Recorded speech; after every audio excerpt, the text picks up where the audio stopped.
Okay, the fourth step is to remove this knob over here, because this, as you can see, it holds the O2 sensor cable.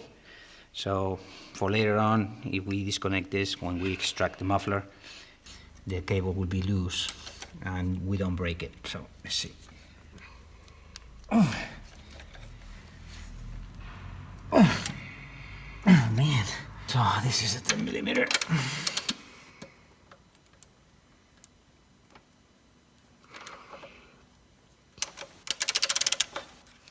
Okay. Let's do this properly. Wait, no, not this one. Not this one. Sorry, guys. This one. Okay, now.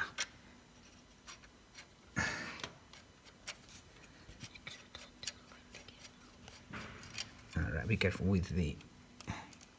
Here it is. So we take this thing off and then we'll connect it later on. Okay. So we don't lose this thing. And little by little we take this cable here. Careful we don't break it. Always careful when you do things. There you go. Yeah, so this is out. All right. Fourth step complete.